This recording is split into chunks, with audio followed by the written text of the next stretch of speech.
Make no mistake about it, an eraser is a student's best friend. Whether it's attached to the top of a pencil or on its own, only an eraser can quickly rub out an error. White erasers are made of flexible vinyl, while pink erasers are made of synthetic rubber.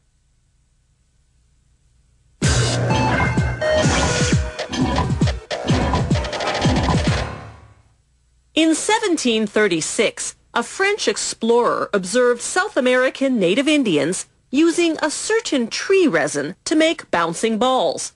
He brought this resin back home, and before long, Europeans discovered it could rub out lead pencil marks, hence the term rubber. There was just one problem. After a while, rubber would rot.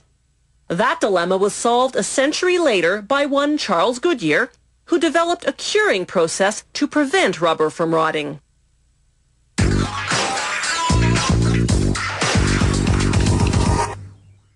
A lot of ingredients go into making a simple pink eraser.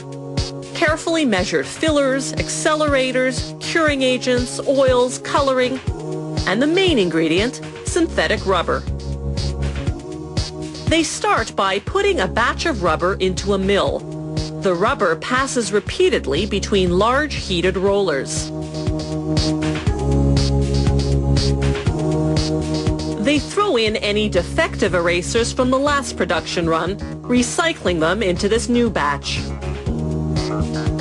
Then they add sulfur as a curing agent, accelerators to help the sulfur do its job, and red coloring.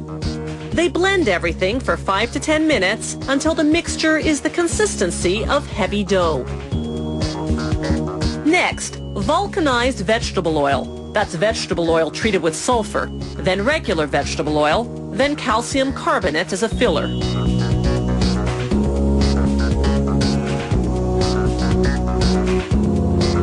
When the color and thickness are just right, workers remove the rubber, which by now is hot and soft as a result of all that milling.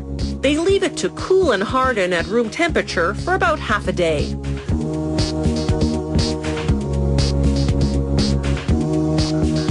When the rubber's ready, they cut out large squares, each weighing between 5 and 8 kilograms, depending on the thickness of eraser the client has ordered.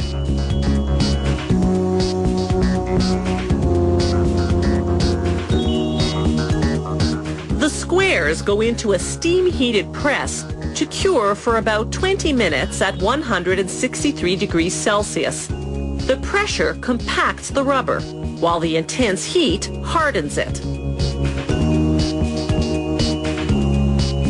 They trim off the excess, then submerge the hot rubber squares in cold water to stop the curing process. To make erasers that erase both lead and ink, they cut beveled strips from 2 batches of rubber, one pink and one blue.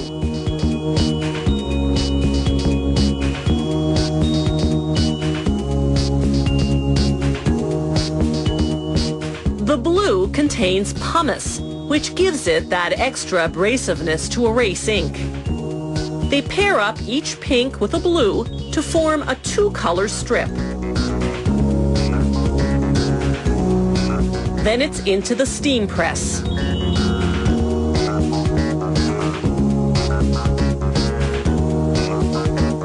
After 12 minutes, workers remove the trays, trim off the excess, and submerge the strips in cold water to stop the curing process.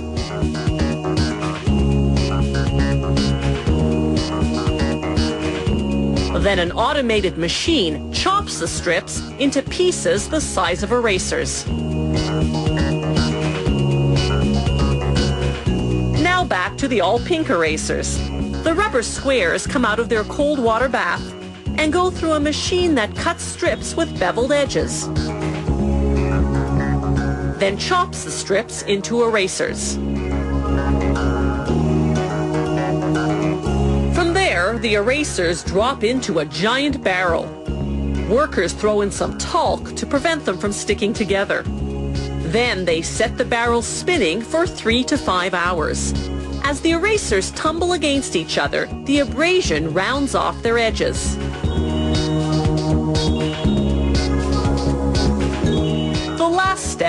is printing.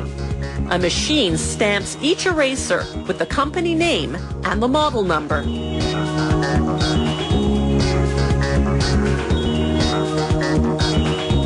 It's not the rubber that gives the eraser the ability to erase, but rather the vulcanized vegetable oil that's in it.